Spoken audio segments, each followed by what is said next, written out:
আসসালামু আলাইকুম এভরিওয়ান, সবাই কেমন আছো? আলহামদুলিল্লাহ আমি ভালো আছি। আশা করছি তোমরা সবাই ভালো আছো, সুস্থ আছো। তো চলে আসলাম নতুন একটা ব্লগ ভিডিও নিয়ে তোমাদের সাথে কথা বলতে, দেখা করতে। তো আজকে হচ্ছে শুক্রবার, ঘড়ির কাঁটা এখন বলছে 10টা। তো একটু দেরি করে ঘুম থেকে উঠেছি। আজকে 9:30 বাজে ঘুম থেকে উঠেছি। উঠে নাস্তা তৈরি করে ফেলেছি। শুধু ভাজিটা বাইরে থেকে কিনে আনছি। তো ঘরটর গোছানো শেষ, নাস্তা খাওয়া শেষ। এখন ওদেরকে ওষুধ খাওয়াবো। ওদের এখনও ঠান্ডা কমেনি, অনেকটা পরিমাণ কাশি। আর বলতে পারো ওরা খালি গায়ে কেন থাকে।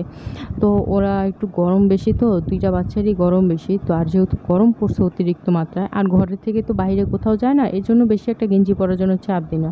তো চলে আসলাম রান্না করতে, যেহেতু নাস্তা খেয়ে ফেলছে। এখন আর কি কাজ, এখন হচ্ছে গিয়ে রান্না কাজ, কারণ দুপুর হয়ে যাচ্ছে। দিন গড়াতে তো সময় লাগে না। তো বেলা 12টা বেজে গেছে, এখন রান্না বসাবো। আর আজকে রান্না করব হচ্ছে কি গরুর মাংস। তো গরুর মাংসতে যা যা দরকার হয় আমি সেই মশলাগুলো আগে দিয়ে ম্যারিনেট করে রাখবো। যেমন আদা রসুন বাটা, হলুদ মরিচের গুঁড়া, লবণ, জিরা, ধনিয়ার গুঁড়া। তো এগুলো দিয়ে আমি একবারে ম্যারিনেট করে রাখবো কিছুক্ষণ। ও সাথে আবার একটা গোটা টমাটোও দিয়েছি, আর একটু লেবুর রস দিব। তার কারণ হচ্ছে লেবুর রস দিলে মাংসটার মধ্যে মশলাগুলো খুব সুন্দরভাবে কষে, আর একটা ঘ্রাণ, খুব দারুণ একটা ঘ্রাণ পাওয়া যায় মাংসটার থেকে। একবার তোমরা ট্রাই করে দেখতে পারো অবশ্য।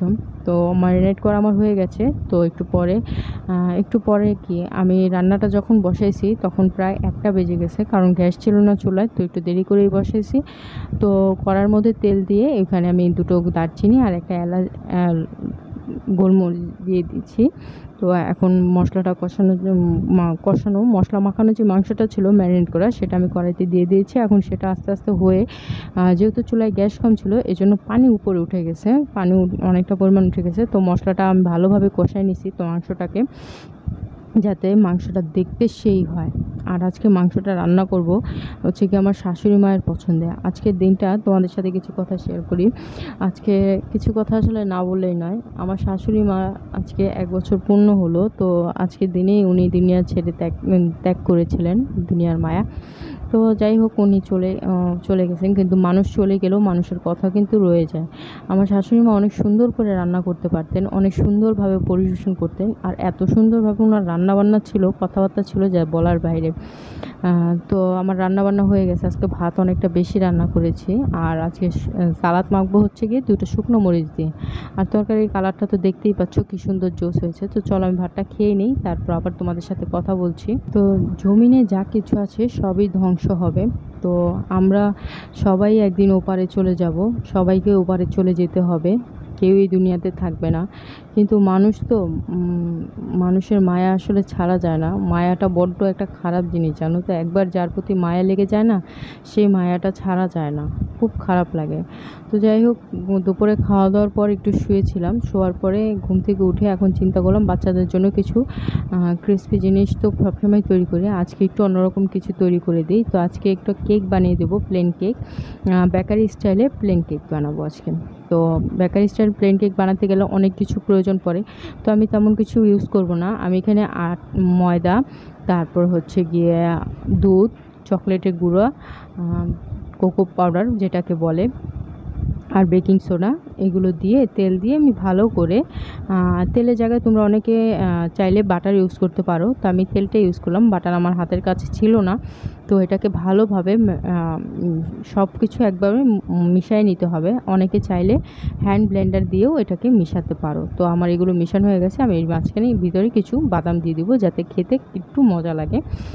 বাদাম কি দাঁতের নিচে পড়লে কিন্তু খুব ভালো লাগে। তো কেকটা যেহেতু আমি একবারে প্লেন তৈরি করব, তো আমার কেকের ব্যাটারটা রেডি হয়ে গেছে। এখন আমি এটাতে যেই পাত্রটাতে বসাবো সেই পাত্রটার জন্য আমি অয়েল ব্রাশ করে, তারপর এটাতে একটা বাটার পেপার দিয়ে আমি কেকটা বসিয়ে দিয়েছি। দেখতেই পাচ্ছ একবারে লো ফ্লেমে আমি কেকটা বসিয়ে দিয়েছি। তো এখন একটু কেকটা চেক করব।